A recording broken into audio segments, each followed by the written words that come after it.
And welcome to another episode of Hero Power. I'm your host, Avanties, and as always, I'm joined by my co-host, Zerotio.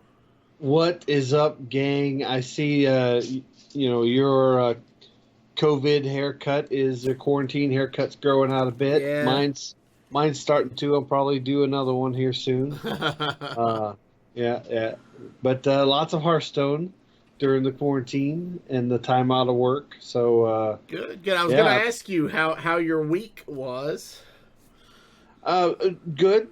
I actually was doing a little project, some research and stuff, and I decided to play another an alternate account and hit legend with it. So awesome. That was a lot of fun. I wanted to kind of see the experience from maybe a different account than my own and see if it was in a different MMR bracket and things like that. And it was slightly different, but as I got up higher heading to legend, it seemed to kind of pan out, and I started seeing the same things. Awesome. Because I didn't know if they based the MMR based on a long time of your play time. Like so the history of your account, like when it was created. Or versus... try it on a different account and see, right. To see how it went. And that was a neat little like kind of experiment. Uh-huh. And I did well. It took me about 10 hours to go from Diamond 5 to Legend. So, awesome. Which was comparable to what I did on my main account. So once it was up to Diamond 5. So yeah. So congrats on dual Legend on multiple accounts. I felt kind of odd and bad because I got that last grind with the Demon Hunter when it came out. So I was like, well, maybe I cheesed Legend on my main account, but I did it with Resurrection Priest, Ray C's list. So nice. That was a lot of fun.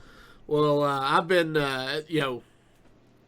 home and not doing a whole lot during quarantine, so my wife's given me a honey-do list, and I've been out in the yard the last couple days working, so I've got my quarantine sunburn going on, but I have had a little more time to play some Hearthstone this week, and played quite a bit. In fact, we'll just jump right into the news this week, but I got, normally I'm behind the scenes when it comes to Hearthstone tournaments. As an innkeeper, I like to be the one that's able to facilitate the competitive environment for the players. And well, I actually had the opportunity this week to have that role reversed and just get to be a player for a change.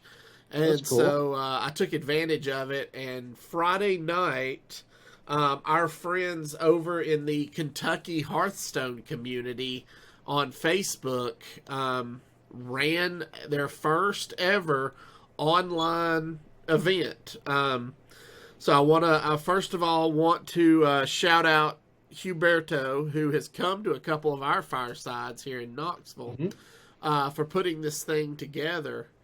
But no, it was a lot of fun. It was his first time ever admitting a tournament. So, and I told him, hey, if you got questions or whatever, let me know. But he was mainly wanting to learn the system of Battlefy.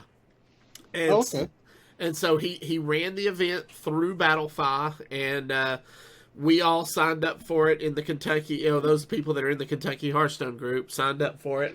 There was about 6 or 7 of us the day before the tournament. And then at time for the tournament to start, there was 38 people signed up. About half came from the Kentucky Hearthstone group. The other half were just random people who had found the event on Battlefy. But it was interesting. I ended up, because of the way the brackets broke down, I ended up with a bye in the first round. And then I won my second round matchup. I was playing Tempo Demon Hunter. Nice. Which was a list brought to us from our patrons, Sergi and Howard the Dave, in our patron-only Discord. Then I ran Boar Hunter OTK, which was also a list from Howard the Dave. Yeah, I And think then, I supplied that list. do what? I think it was my list, wasn't it? Oh, I don't know. It might have been. I'm Yeah, not sure. I supplied it to Howard David, and I think he put it Okay. in there. Okay. And then I played the Galavolve Shaman that we played on the show last week. Oh, yeah, that's a good one. And every single round I played in the tournament, my Demon Hunter got banned. Oh, naturally. That's kind of the thing right now, even with the nerfs, which we'll get to in a minute. Demon Hunter's still pretty good. It's a solid bring, and even in the GMs, which we'll talk about here shortly, they were banning Demon Hunter quite a bit. As a matter of fact, I have obviously prepping for THL. The next THL season, I think, is in a couple weeks. I think it starts on the 27th. But I'm also in the Coin Concede Listener Series, as well as the THL kind of March, April Madness tournament. Right. And they have had to push out their deadlines, and they're not going to start until next week instead of this past week because, and we'll go ahead and into our first news spot, Balance Patch 17.0.2 is scheduled early next week, most likely Tuesday, because they did put a notice in the BattleNet app, the launcher, that the servers will be going down on Tuesday morning. And they are there was a recent Reddit AMA, and there's a lot of things discussed in that. Part of that was balance changes coming up for not only Demon Hunter, but also Warlock, and Paladin, and cards and classes for Wild, specifically Mage. A lot of big stuff coming up. So what do you, before we get into the breakdown, what do you think is such a fast turnaround? Obviously, they just had some nerfs this past week, and now they're doing like a full batch of. So let's actually just kind of talk about it for a second, because some of these nerfs I don't really see as making a real big deal. Okay. One of the Demon Hunter nerfs is Altruist the Outcast. He was a 3-mana 3/2. He's now going to be a 4-mana 4/2.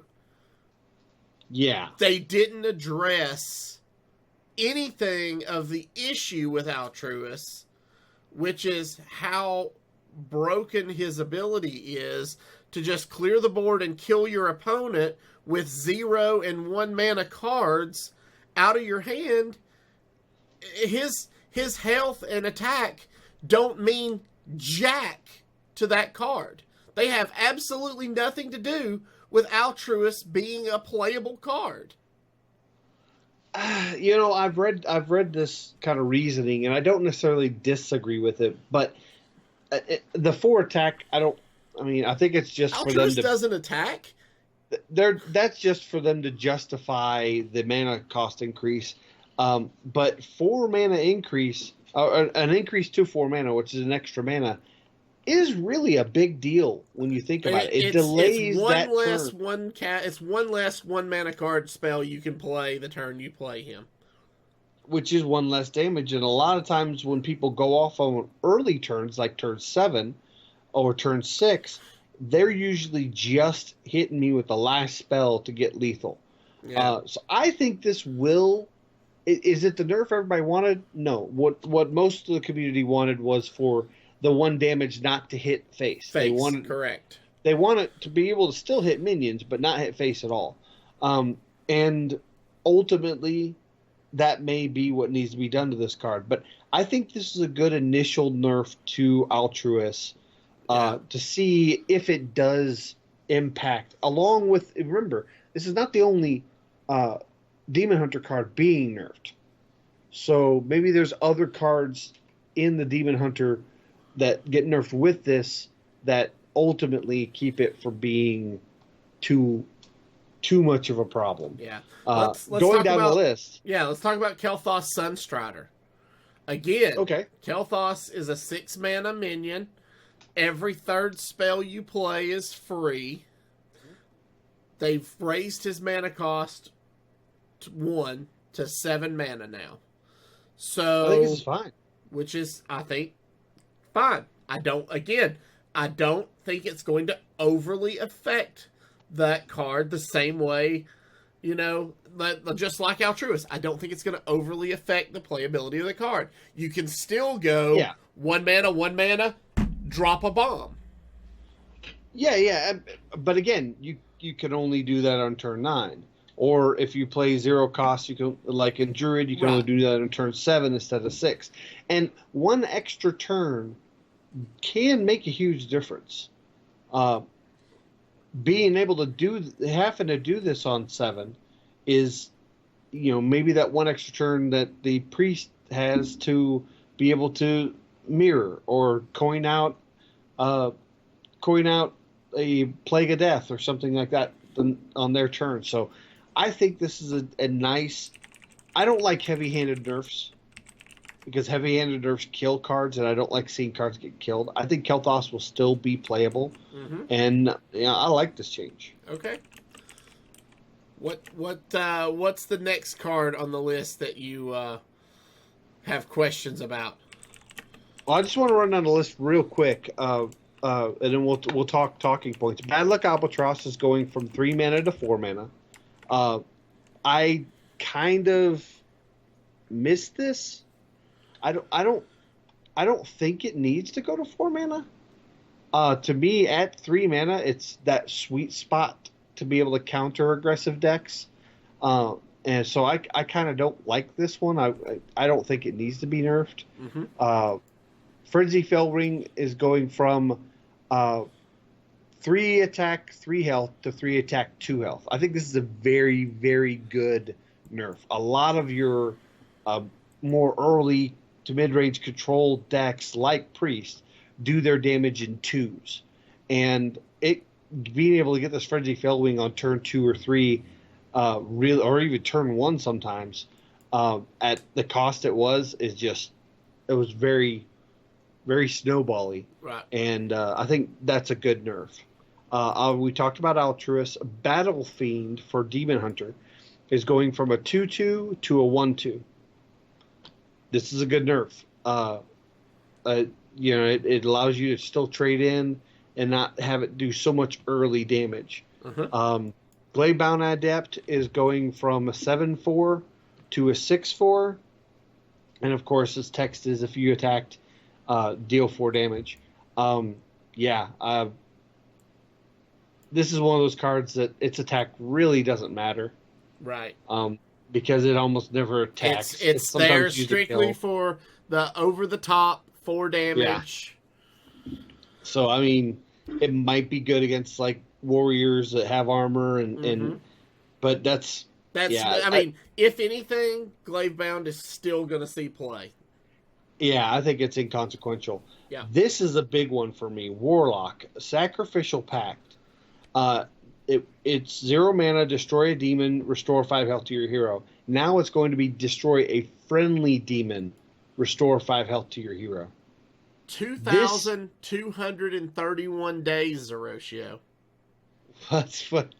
2,231 days. Sacrificial Pact has been in the game of Hearthstone. Yeah. And has not been an issue until now. So the obvious thing is the big influx of demons and strong, powerful demons. So you're not going to be able to kill. Demons have been in the game. Not like the demons they have now with Demon Hunter. Those Demon Hunter demons are big, so you will not be able to use this to kill a demon. So, also, Zephrys will not offer this to kill a demon. One of the single greatest Hearthstone moments in Hero Power history happened in the Hero Power Invitational Tournament about 3 years ago. Nibble was playing against Boyd, and Boyd gets... No, it wasn't Boyd, it was Max. Max, okay, and Max gets a Sacrificial Pact off of a Discover to kill Nibble to move on in the tournament. Yep. The day this nerf was announced to Sacrificial Pact, I got a direct message from Nibble going, "Really? Where was this 3 years ago?" So one of the big positives, in my opinion, for this nerf is the fact that you will be able to safely play Jiraxis without worrying about Zephrys just giving somebody a bullet to your head. So Jiraxis, this is kind of a buff to Warlocks in the form of you can now safely play Jiraxis.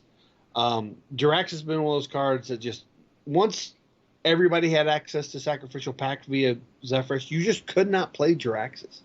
It just was not a possibility. Yeah. So maybe this makes, I don't know if Jiraxis is good enough in the meta nowadays to be able to be played, but maybe this allows that flexibility. The next card is Blood Bloom. This is for Wild. They just changed the mana cost from 2 mana to 4 mana.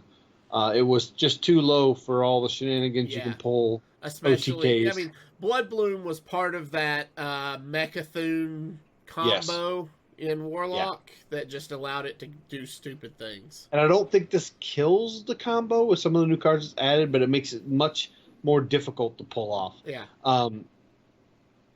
Then we have Paladins are actually getting a buff. Libram of Justice. They need it. They really do. They really do. Libram of Justice is going from a cost of 6 mana to 5 mana, and that's the one that reduces all enemy minions' health to 1 and gives you a 1/4 Light Justice. Paladins already have ways of reducing their Libram costs. So I this understand just that, makes Libram of Justice that multitude of much better.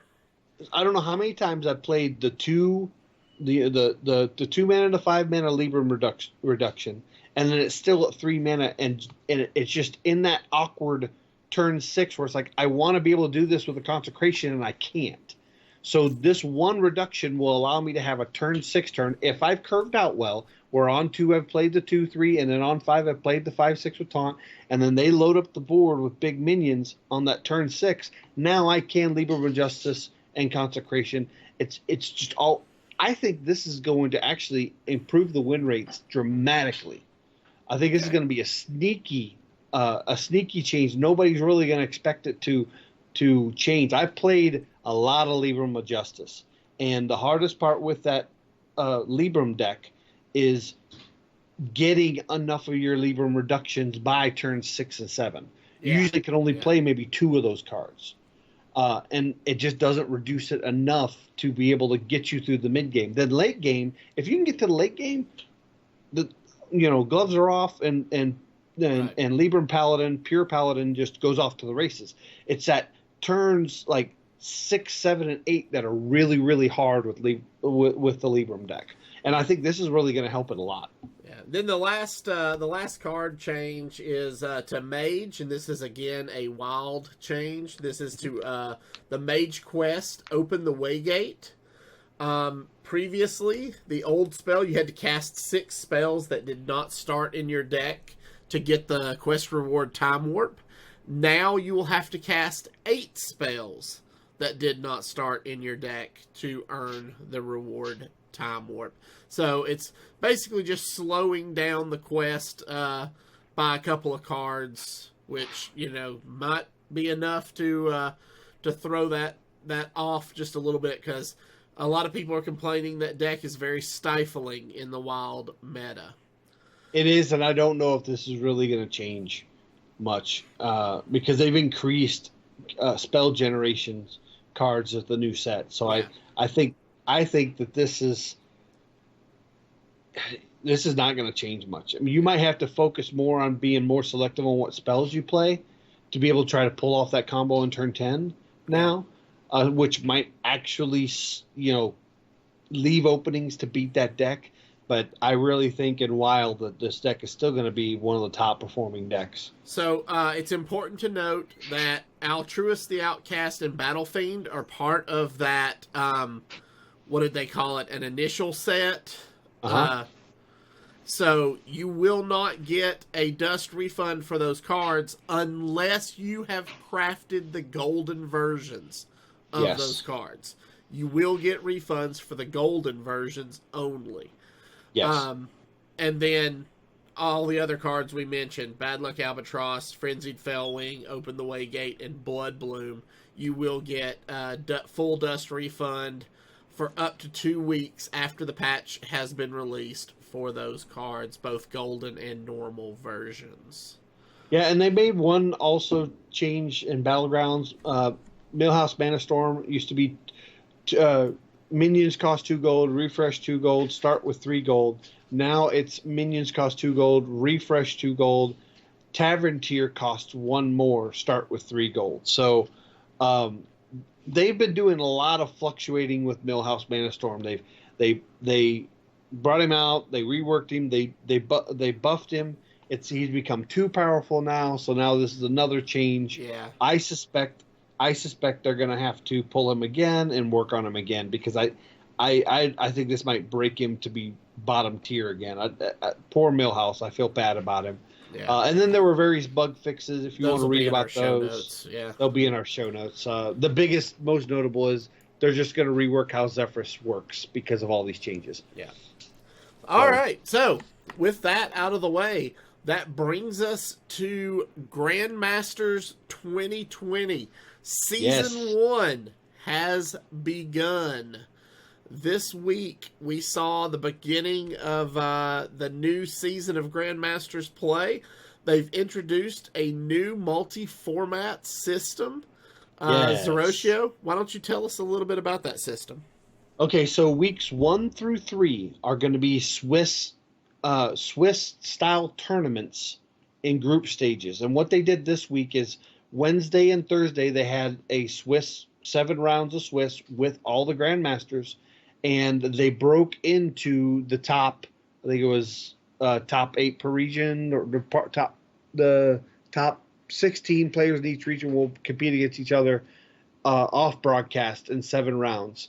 And then the top 8 per region, they play in just a single elimination or a dual elimination until the top 4. Then they go to single elimination.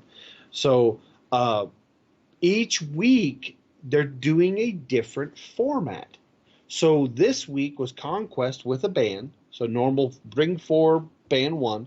Next week is going to be 4 decks with 1 ban, last hero standing. The week 3 is going to be bring 10 decks and you ban 6 decks. And they have to be 10 different classes.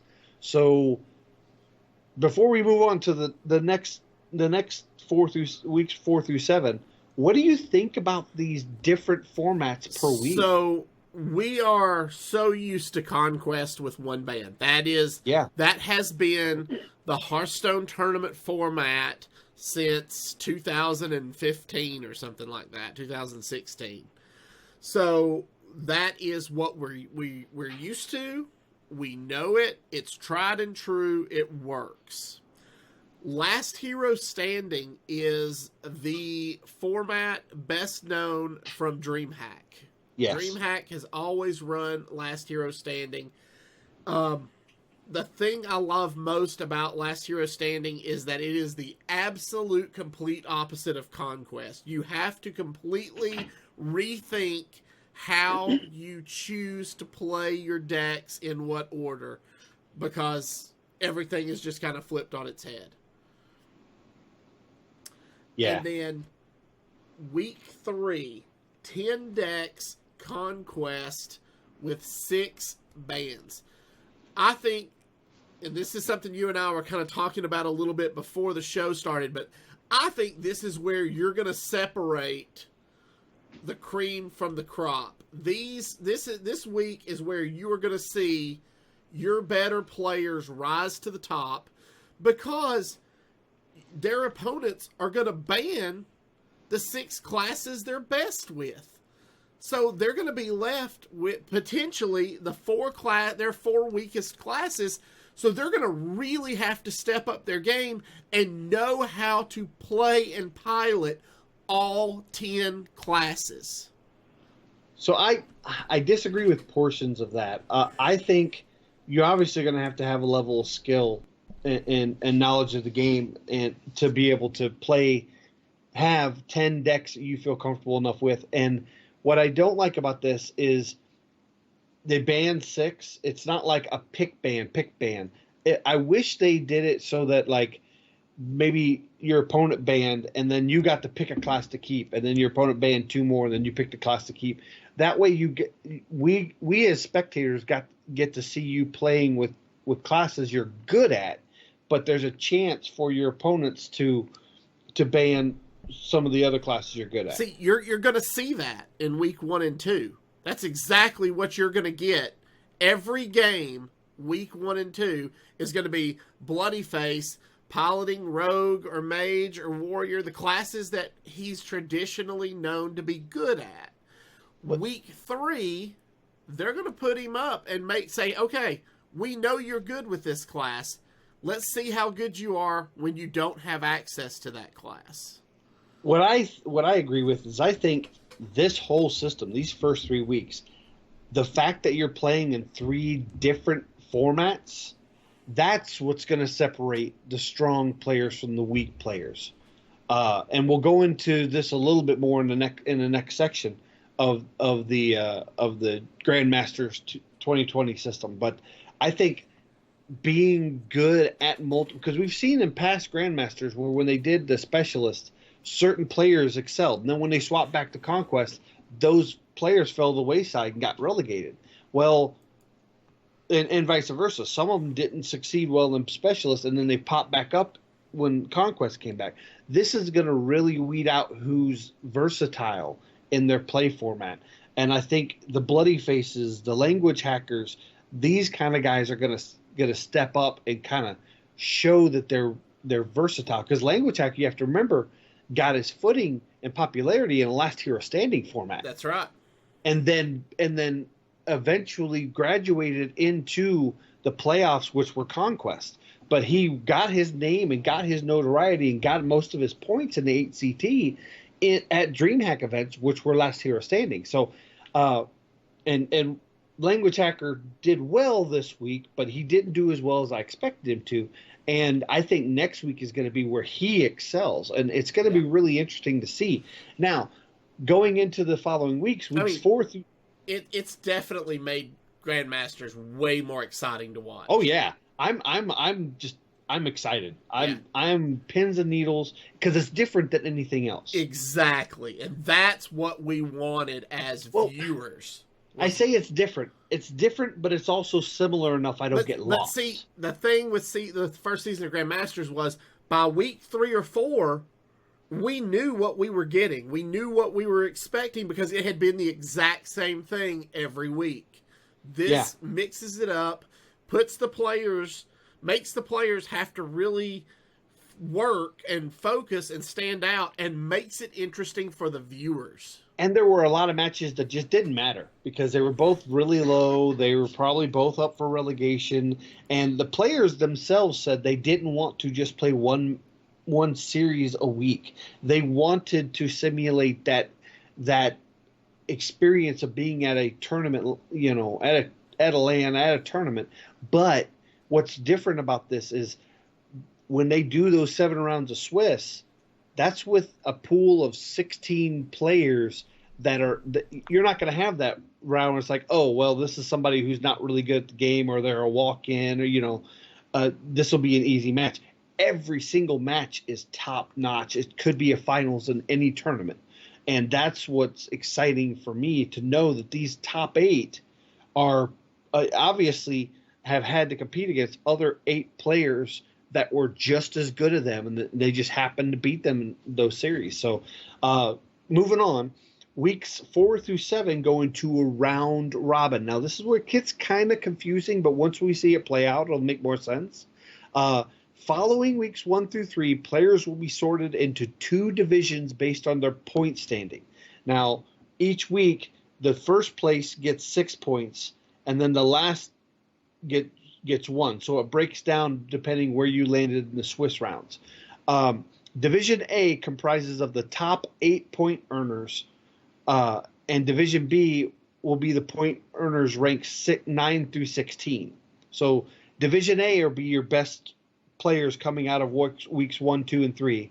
And then Division B will be your lower performers. The two divisions compete in round robin group play over 4 weeks. That's weeks 4 through 7.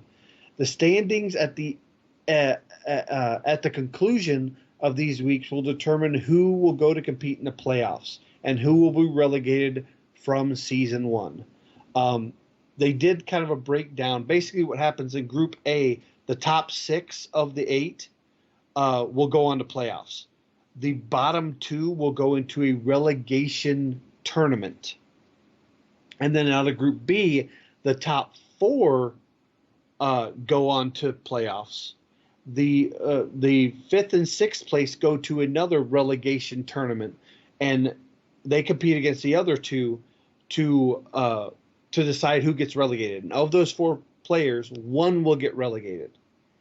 The last 2, 7th and 8th in Group B, get relegated immediately. That's 3 players per region, which is what I was asking for, getting relegated, and I'm excited for this. I think that's awesome. It adds a little more excitement and I guess stress for the players, but that makes for good viewing. And it's also not, who's getting these last little points at the very end, and you're biting your fingers, and like the Orange situation, right, where he had a positive win rate but still ended up getting relegated. Yeah. So that won't happen. It'll be very clear. The bottom 2 performers get relegated, and then basically the next 4, the next 2 up in each group will compete for that last relegation slot. Yeah. So let's talk about our top performers for week 1. So in the Americas, we saw Bloodyface, Just Saying, Empanizado, and Frozen all make top 4 this week. Which I got to point out. Empanizado, this is his first Grandmaster experience. Right. Him, Papa Jason. Papa Jason didn't make it into the top 8, and Language Hacker, who did make top 8, are all new. So the pretty good performance from both Empanizado and Language Hacker. Yeah. Going into week 1. So from the EU, from the European region, we saw Boar Control, Felkeen, Zim, and Silvername top 4. Yeah, and see, Felkeen and Zim are both the French players that are brand new to right. Grandmaster, so that's huge for the French contingency. Yeah. And then from the APAC, we saw a couple of standout names, people that we've known for quite a while in Cheonsu and Surrender. And then we had Rivius, which we've heard before. And then pronounce that last one for me so I don't butcher it. It's Possessi, and he is also new to Grandmasters. He's another relegated up. And Kino, I think, is the other one. He didn't make it out of the first 7 rounds of Swiss. So yeah, these are really good. The one that stands out to me the most, probably Empanizado, for the most part, but because of past Grandmaster performances, is Silvername. He stepped up his game from last Grandmasters. Yeah. So week 1 finals saw, as you said, Empanizado facing Bloodyface. Yes, that was a good series. Empanizado defeats Bloodyface to take week 1. In the EU, and I feel bad because poor Bloodyface, always a bridesmaid, never a bride. He'll get one of these eventually. Yeah. And then in the EU, we saw Boar Control defeat Silvername to take week 1, and in the APAC, we actually saw Rivius defeat Surrender. That's take surprising. Week 1, yeah, because Surrender is like one of the. I think Surrender. I know everybody's going to say Tom 60229 because he was a fast champion. I personally think Surrender is the best APAC player. I could see that, and I could get behind that. Surrender is very, very calm under pressure. Very. And he's very, very strategic in his plays, which this meta right now takes a lot of strategy. I think somebody in our Discord made a comment that there's no autopilot decks right now. That's true. That's very true. Yes, these decks, the decks that are being played in this meta, take a lot of focus. You can't just fire up a game and watch Netflix and coast through a game. You have to pay attention to what you're doing. I have found myself roping a lot, and I'm not a fast player, but I tend to have my plays thought out and ready to pilot right when the rope might be hitting and whatnot. But I'm finding myself going right up to the rope burning to start my plays, which is not normally what I like to do. Mm-hmm. I don't like leaving that room for error. And that's a good thing, because that means your meta is healthy and has fluctuation possibilities, because not only is it a good deck, it also has to be piloted well on top of that. There's no autopilot decks at all that I can think of right now. Yeah. So that's the wrap up on week one of season 1 of Grandmasters 2020. So yeah, you didn't get a chance to watch any of this. I have not. I'm going to go back and watch the VOD for America's Grandmasters at least. I recommend to go back and at least watch the Americas. Yeah, mostly because I know most of those guys and I've met quite a few of them. Yeah. I mean, let's see. There's quite a few I've met. I mean, I met Muzzy, I've met Language Hacker, I've met Bloodyface, I've met Papa Jason. Mm-hmm. I'm sure there's more in that list that I've met. Just saying. Yeah, so I don't think I've met Frozen. Yeah. I can't remember if he was that DreamHack. But it's just nice to associate. I think this new system is giving them a better face. They're also doing some kind of like in-between videos that are asking them questions and having them little banter back and forth. Yeah. And I like the production that they're doing in between, which is pretty good considering everything we've been going through lately. That they've been able to get some of those videos. I know a lot of that was recorded at last event. I think it was at San Antonio or Fort Worth, or it might be Dallas, in Texas, at the last event that was there. So I'm really hyped. That was Masters Tour Arlington, right? Arlington, yeah, that's it. I'm really excited for Grandmasters, and I didn't think I would be. Yeah. So that brings us to our last topic this week, which is this week's Tavern Brawl, Dr. Boom's Ignoble Garden. So Dr. Boom is tired of eggs and bunnies. Choose a class and find the treats he hid in your deck. So basically it's a completely random deck that you are given, and there are all kinds of in the past, you'd get an egg, and when the egg hatches, you'd get something based on the event. But now, when the egg hatches, you get bombs. Yeah, and then there's also various egg-painted bombs throughout your deck. They're fantastic. It's so much fun. And there's a lot of new cards that are in these decks. It's obviously done randomly. The one thing that stands out that's confusing to me is you only have 9 classes to choose from. Demon Hunter is not an option. Yeah. I don't know if this is meant to be done, or because they didn't do it, or if this is because it's a reskin of an old Tavern Brawl, and makes me wonder if they start reskinning some of these other old Tavern Brawls, will they also be limited to 9 classes?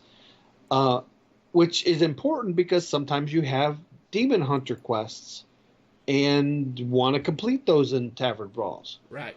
So I'm wondering if this is an oversight or just the way it's going to be, where the only time we're going to see Demon Hunter in Tavern Brawls is in new Tavern Brawls that are created after they've come out. What do you think? I don't know. I'm kind of wondering if this was something that was already in the works prior to the release of the set, and they just didn't have time to build Demon Hunter, to completely rebuild the Tavern Brawl. So I think maybe going forward, we will see Demon Hunter in more of the classic recycled Tavern Brawls. Yeah, plus, if you're going to make a random deck with Demon Hunter cards, how good is that deck going to be? I mean, look at the Demon Hunter decks nowadays. They rely pretty much almost completely on Demon Hunter cards. They have very few neutral cards in them. So maybe that's part of it, that they don't think that when they start watering the decks down and the auto deck builder builds a deck with a mixture of class and neutral cards, that people would enjoy playing Demon Hunter in that kind of environment. So I'll be paying attention to the Tavern Brawls week to week to see if this becomes a trend or is this just an outlier. Right. All right, so that brings us to this week's deck list that we're going to break down and talk about and then play some for you. So as we talked about, friend of the show, Bloodyface, made it into the finals of Grandmasters Week 1. And one of the decks he did it with was a Warrior deck. And so Zerotio picked this because it piqued his interest seeing Bloodyface play it in the tournament this weekend. And so I'm going to run down the deck list, and then since Zerotio actually got to watch Bloodyface play it, I'll kind of kick it over to him and let him talk about what he saw in it and what he's learned about the deck from having played it some. So the deck list is 2 Inner Rage, 2 Risky Skippers, 1 Sky Raider, 2 Armor Smith, 2 Battle Rage, 2 Corsair Cash, 2 Injured Tolvir, 2 Rampage, 2 Serpent Eggs, 1 Ankar, 2 Bloodsworn Mercenaries, 2 Bomb Wranglers, Terran Gorefiend, which is a new legendary. Then you had 2 Corcoran Elites, 2 Wrench Calibers, Blastmaster Boom, and 2 Bloodsail Brutes. Blood Boil. Or Blood Boil Brutes. Yes, that's correct. So, Zerotio, tell us a little bit about how this deck works. What's the point of the deck? And tell us what you've learned about it. So it's really good at countering Demon Hunter. It does a lot of sweeping damage. It has a lot of really small minions. It sticks to the board really well.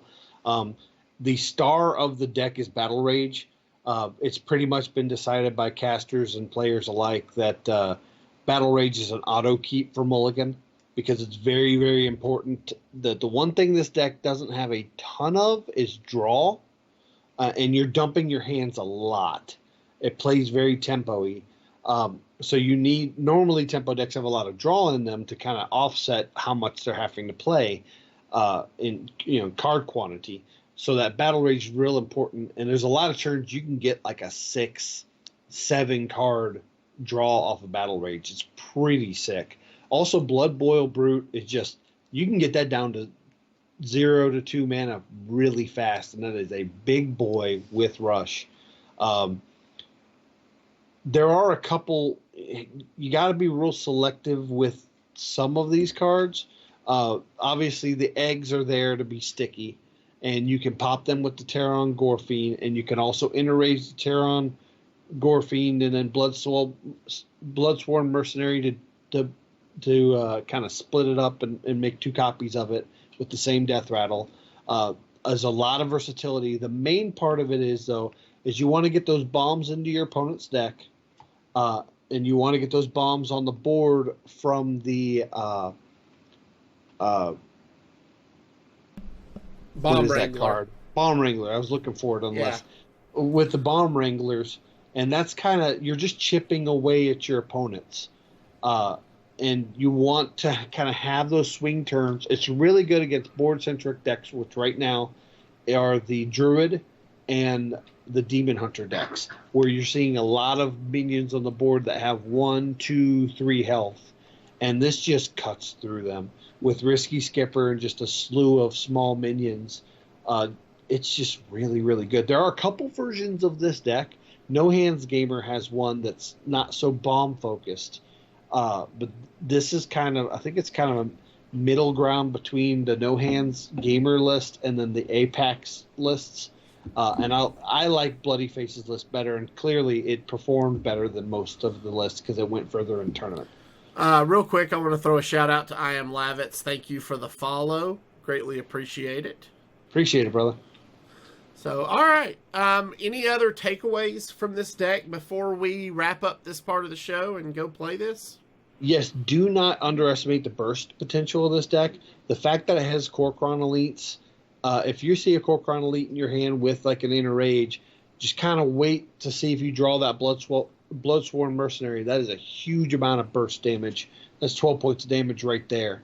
And you're going to be chipping away at your opponent the whole time. Also, the Blastmaster Boom combined with Risky Skipper is really, really sick. If you got bombs in your opponent's deck. Right. So, all right. Well, I believe that's going to do it. If you are joining us on Twitch or YouTube, please stay tuned for the live play portion of our show. If you are listening via our audio podcast, we would like to thank you for joining us. Remember, you can follow us on Twitter at HeroPower_cast. You can find all of our past episodes on YouTube at youtube.com/ECMMOGamers or on our website at HeroPowerHS.com. If you enjoy the show, you'd like to help support and improve it, you can do so by heading over to Patreon, and you can join our patron-only Discord for as little as $1 a month. That's patreon.com/HeroPower. And we'll see you all again next week. And don't forget to use your hero power. All right. So let me launch Hearthstone here. Are you about ready to start looking for a worthy opponent? Sure am. I'm getting in right now.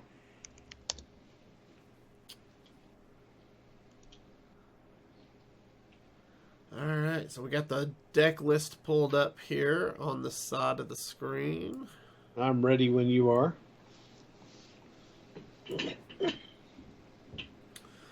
Oh. Just waiting on it to load here. Yeah, I've noticed a lot of it. My client's been a little sluggish, which makes me think there's just a lot of people playing, which is good. Yeah. All right. Whenever you are ready, sir.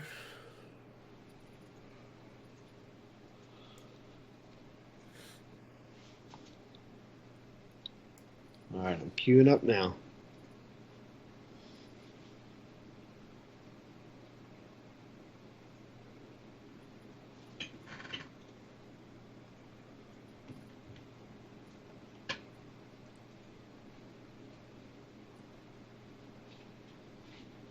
All right. Fighting the Spectate boss, and It took a little while to queue up. yeah. So we got a Warlock. So I've seen quite a bit of Warlock lately. I've been playing mainly on the Priest, and it is not uncommon to see Zoo right now. Zoo's been pretty popular. So other than Battle Rage, which we talked about a minute ago, what are we looking for in our mulligans?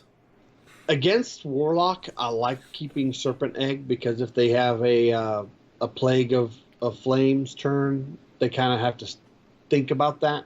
They have to clear that egg first before they Plague of Flame. Okay. And then kind of the early protection. The Injured Tol'vir is good.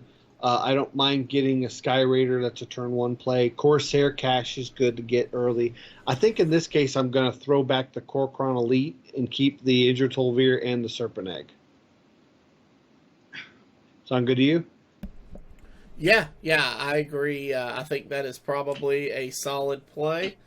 And we get the second egg. All right. I didn't really want to see the second egg, but,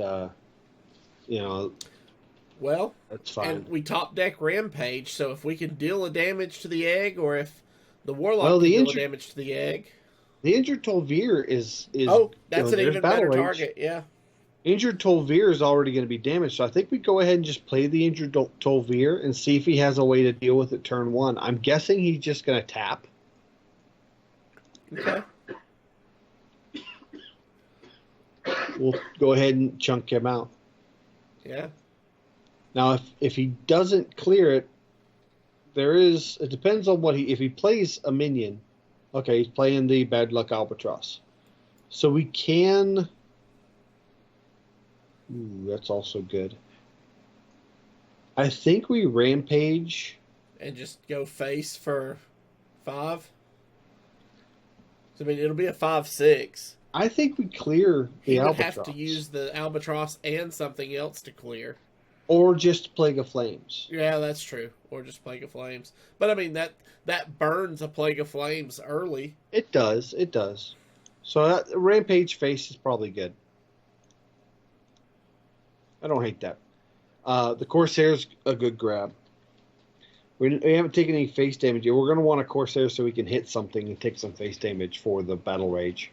I do want to try to get a Serpent Egg out so that he does have some play around. Okay. Okay.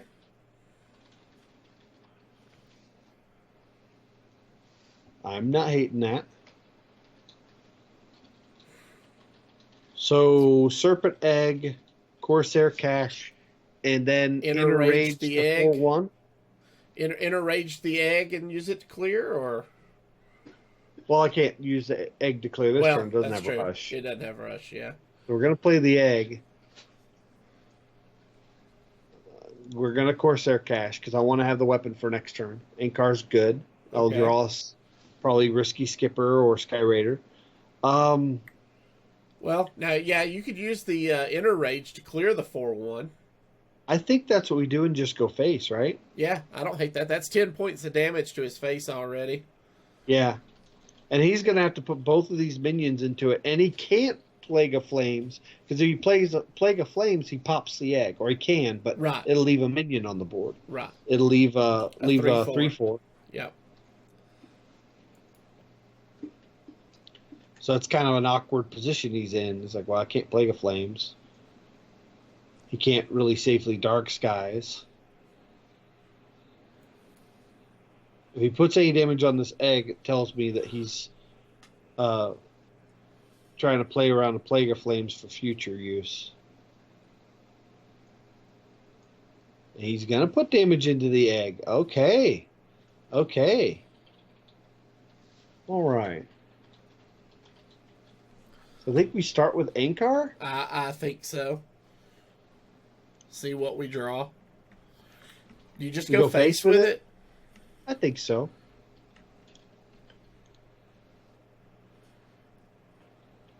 There's a Sky Raider. Okay. Do we put down the injured Tolvir to make it awkward for him to try to trade into the egg? Because he'd have to use all of his minions. Yeah, that's true. You want to do that? Yeah, I don't hate that. I mean, I like to do the other egg, but I think it's a better time to do the other egg. To couple it with, with a Risky Skipper or something like that.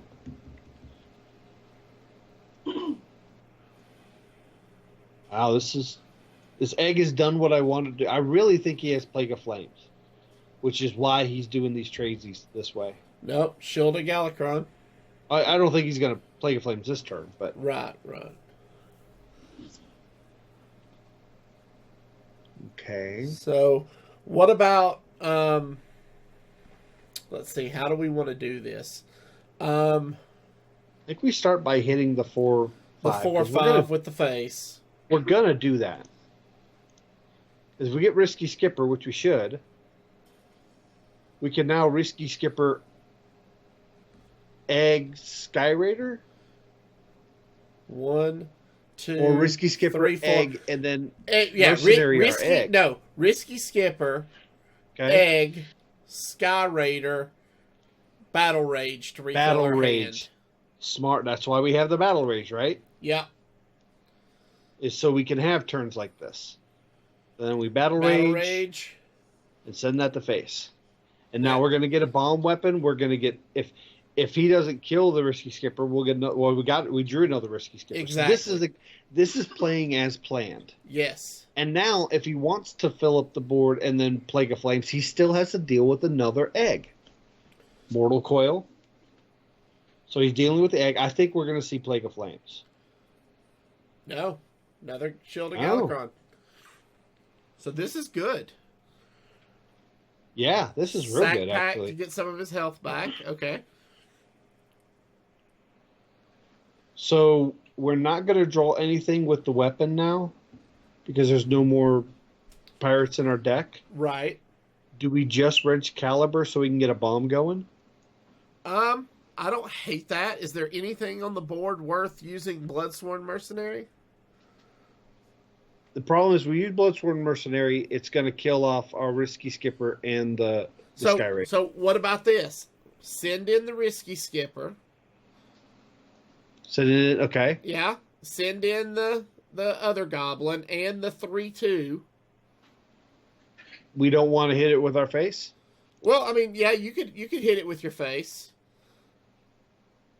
Yeah, I mean, yeah, hit it with your face, and then use the 3/4 on the 1/1, making it a 3/3, and then Bloodsworn the 3/3. Bloodsworn the 3/3? Yep, and then swing face with the 3/2. Is a little susceptible to Plague of Flames, but I don't know if he can generate 4 minions on the board. Right. I think he was trying to go. We're trying to go wider than he can. I think he wants to Galakron this turn, and he really can't afford it. Hit a bomb. Hit a bomb. Nope, no bomb. That was a lot of mana he spent to do a lot of nothing. To do a whole lot of nothing, because now we're showing lethal. Yeah. Right? Well, we're one off. No, we're one off lethal. He's got green skin, which will give us lethal. Yeah. So okay. he needs one to off clear lethal, something. we have green skin. He needs to clear something, or he's dead. That's another thing that's different about Bloodyface's list is he runs. No, he doesn't run green skin. We got green skin off of the Skyraider. That's right. It's not in the not in the deck. One of the players ran green skin in the deck, but I don't think he did really well. All okay. minions take double Dark damage Skies. from spells. Plague of Flames. Oh, Plague of Flames. All right. Oh, so he has had the Plague of Flames. He just couldn't do anything with it. Right. Do we greenskin, go face, Terran? No, I don't think so. I think you save greenskin for next turn. I think you just go face with the 9 that we have. Okay. Play the other wrench caliber. Then do we go ahead and Terran? And then go ahead and Terran, yeah. Because we'll still represent we'll still be repping, with greenskin and Terran. Yep. Do we throw an Albatross after we play Terran? We throw down an Albatross? Sure. Just to give us one more point of damage? To show him lethal without greenskin. Yeah, exactly. This represents lethal without the use of greenskin. Boop, there we go. One more? No, okay. So he has one more bomb in the deck. There's Galakron. I knew he had Galakron. He's been telegraphing trying to play Galakron this whole time. That's still the 5/7 taunt. 5/7 taunt. Yeah. That's gonna be a little bit of a pain. Well, I mean, you can do 5. You can do 4 with the rich caliber and green skin, and then clear with Terran to bring back our board. But he's gonna drop a 5/5 with lifesteal. Oh, that's true. That's the biggest thing I'm worried about. Bloodsworn. Okay. Well, do we have any way to damage Terran to duplicate him? Yeah, Risky Skipper. Yeah. We would have to play Risky Skipper, Armorsmith, and then Bloodsworn Mercenary. Yeah. So run the Albatross into the 5/7 first. Yep. Then we play Risky Skipper. Uh-huh. Armorsmith. Yeah. Bloodsworn on the Terran. Yep.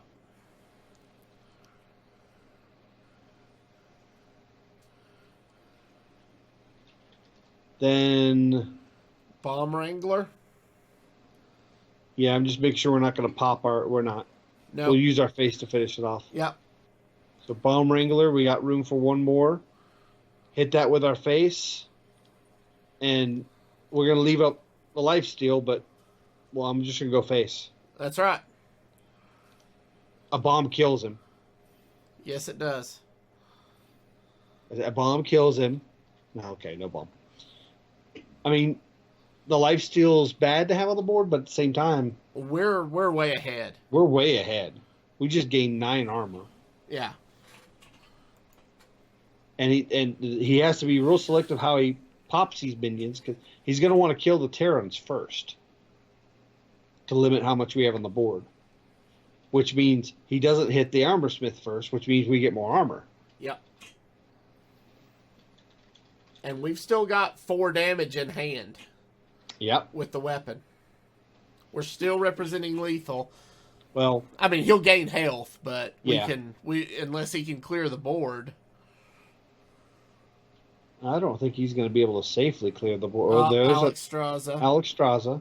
Still not bad. He's going after the Bomb Wrangler? Really? Okay. Yeah, that's weird. So, 3, 6, 9, 10, 11, 12, 13, 14, 15, 16 damage on the board. Okay. Of course, he's going to kill one of them, so that's good. He'll need to. That gives us...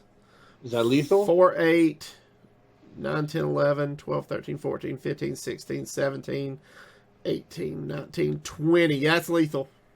Just all go face? All go face. Let you do the math. Okay, yeah, we're good. I was thinking if we had to, we could run a bomb in to... Yeah. But that would just... It would have to hit the face. All right. Game so 1. That played exactly how it should. Yeah. Played exactly how it should. Yeah, you were a good call on.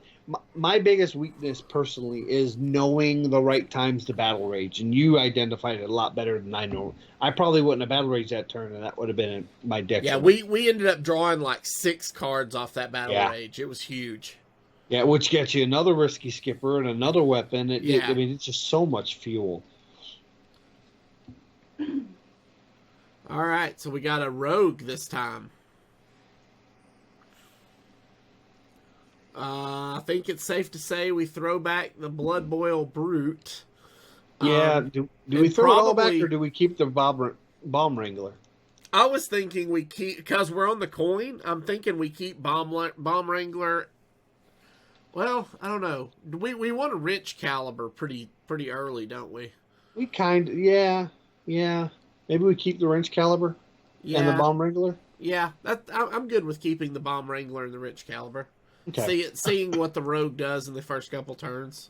I know there's targeted draw for weapons, and there's a battle rage, so that's good. Yeah.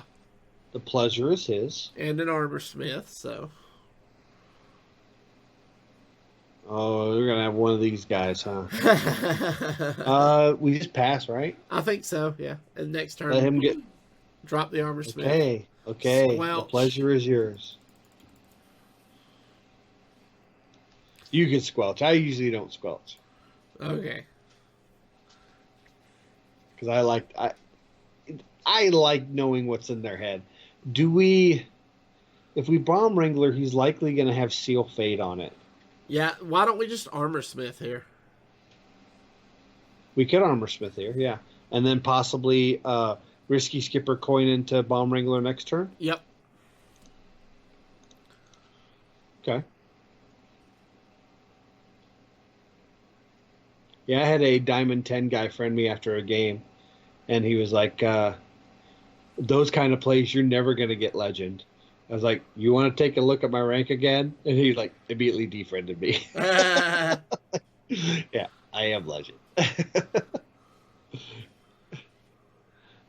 I was trying a new deck out. Okay, so do we, is that what we do? You trade the so 1 we hit it 4 once, to the 1 2. And then we do risky skipper Bomb Wrangler, yeah. Is it risky skipper Wrangler or risky skipper Serpent Egg? I mean, you can do that and save the coin. Yeah, that would save us the coin.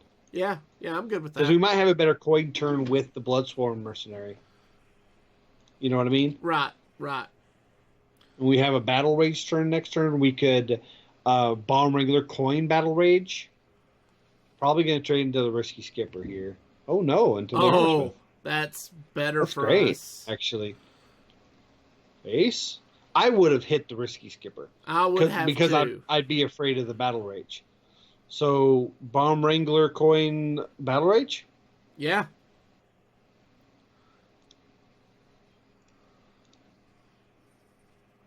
It's going to draw us 4. That's good off the first one. Then we just go face. Yep. And we got the Kor'kron Elite. We got another Battle Rage. Okay, looking good. If we can make sure we get some chip damage and we can get an Inner Rage, that's 12-point combo with Bloodsworn Mercenary. Yep.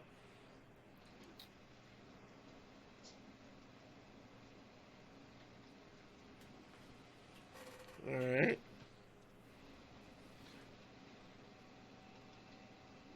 Yeah, kill that Risky Skipper. Definitely.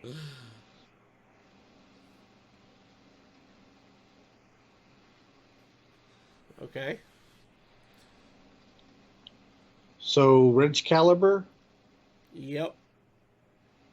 Wrench Caliber, then hit the Bomb Wrangler into it, and then hit a bomb into it. Run that. So, Wrench Caliber, Bomb Wrangler to clear the. Oh, well, yeah, you'll have to use the bomb. Yeah. But we don't want to use the bomb before the Wrench Caliber. Correct. The Bomb Wrangler.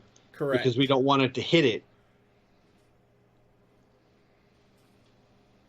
So this will give us another bomb. We got full value off of that. Okay. Killed something. Then do we go ahead and just play the Sky Raider for curve? Yep. Okay. And we got another green skin. Wow. That's awesome. Wow. 2 games in a row. So he's got, I mean, at this point, does he even bother hitting the Wrangler? I am Lavitz. Squelch just hides all emotes from your opponent. It basically just, they can keep emoting, but you won't ever see it. Yeah. You won't hear him. Yeah. I'm kind of surprised he's not popping the egg. I think here he has to hit the egg and then use the 4/4 to clear it. Okay.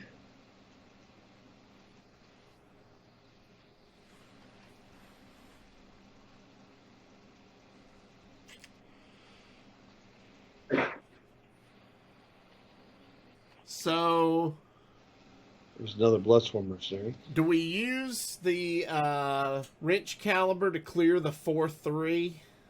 I think so, but the question is, do we Captain Greenskin, or do we Corsair I don't instead? think so. I think we Corsair. So we Corsair cash now? I think so. Yeah. Okay. Gives us the Ankar. Okay. Which will guarantee us a Risky Skipper draw. Yeah. So I think now you use the Wrench Caliber to clear the 4/3. Okay. Use a bomb to clear a 4/1. And then let's see where the bomb lands. Yeah. Okay. Good. Use the other bomb to clear another. To see hit. Do we? I think so. And then you play the Kor'kron Elite and go face, or do you want to hold that? I want to hold the Kor'kron Elite. Okay. I think we play the injured Tolvir. Okay. And an egg. I like that. Okay. Give us something on the board so that, because obviously we're going to be able to get a Risky Skipper, because we'll Ankar, and Ankar will guarantee us a Risky Skipper draw. Yeah. I am Lavit says, looking like a solid start to this game too. Yeah. We'll have to see what else this rogue has up his sleeve, because rogues are tricky like that. So he just played the High-Baron Togwaggle. So he got a fantastic treasure. Okay, so do we just the combo. Yeah, so Inner Rage the do you enrage the Egg? attack Man. with it, and then Bloodsworn Mercenary it? Twice? I think we enrage, then we Bloodsworn Mercenary it. Well, then yeah, attack. that's what I'm saying. So we enrage it. Enrage. Yeah. I don't think we Bloodsworn it twice. I think we Battle Rage. Okay. So Okay. we'll copy the egg, Yeah. and then we Battle Rage. Yeah. See what we This draw. will draw us 4. Yeah. We got to make sure we're not going to overdraw. Then, do we have any weapons left? We do. Do we go ahead and just? Oh, I guess we can play the other You injured. can play the soldier other just injured to- and make sure you I go think ahead we and go attack face. face for 4. Yeah. Yeah, we go ahead and hit face. Play the other injured. So we got 12 damage in He's the playing the cork run. crown. That's fine. He needs a taunt. There's not many taunt options. He would have snap picked a taunt. Yeah. So let's see. We're gonna have 8 mana. He's gonna clear at least one of those Tol'Vir. Well, we need him to 3, 4, clear at 5, least 6, one. 7, 8, 9. No, I 10, guess we 11, don't. 12, 13, 14, 15, 16 from hand. We have if he only clears 1 minion, we'll have 16. Well, not with our mana. With Well, yeah. Yeah, if with he only 8. plays one thing. yeah, What because you'll is have it? What? Ankar and Corcoran. He summoned Magtheridon. Oh and no! he's spamming oops. Oh okay. Oh, Well- I will. Unless he can clear 2 minions, this is lethal. Yeah, he gives up. All right. I don't think he realized that Magtheridon would go dormant. Plus, Magtheridon wouldn't have helped him there anyways, because it Right. would have just been a 12-12. Yeah. Yeah. So, all right, so 2-0. all right. 2-0 Good with 2-0 with Bloodyface's week 1 Grandmaster Warrior deck. And welcome, Sergeant Teabag. That's Yeah, up, brother. Good to Sergeant see you. Teabag, good to see you. So yeah, that's how that deck is played. Yep. So if you guys are interested, the deck list is there on the screen. I will also have the deck list available in our show notes for you to grab tomorrow morning when this show goes live on our website. Or, well, when the VOD goes up on our website. Again, that is heropowerhs.com. If you guys want to check out our past episodes and grab any of the deck lists that we've played in the past, all the deck lists are on the website. So you can just grab those and start playing with those decks immediately. So. Yep. Different deck every week. That's right. Different deck every week. So welcome again to I Am Lavitz. Glad to have you as a member of the community. Thanks for joining us. You got anything you want to add before we wrap it up this week? Just stay safe, everybody. We're in a time of crisis in the United States, really in the entire world right now. A lot of us are affected pretty negatively on this, myself included.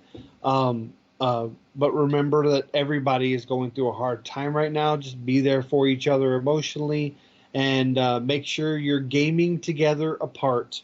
If you have friends out there you haven't talked to in a while, just hit them up on Discord or whatever way you communicate. Maybe see if they want to play some co-op games, because some of the people in this country are not used to this isolation, and I have a feeling it's affecting a lot of people mentally. That have mental health issues or might not know they have mental health issues, and now in this type of isolation they're coming obvious to them. So just make sure you reach out to your loved ones and friends you haven't talked to in a while, and make sure they're okay through all this.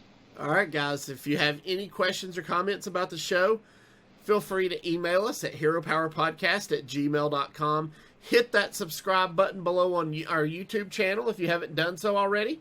Give us a follow, just like I Am Lavitz did here on Twitch, to be alerted when we go live. Don't forget to click that notification bell on YouTube For more details about our patron-only Discord, which you too could be a member of for as little as $1 a month, head on over to patreon.com/heropower.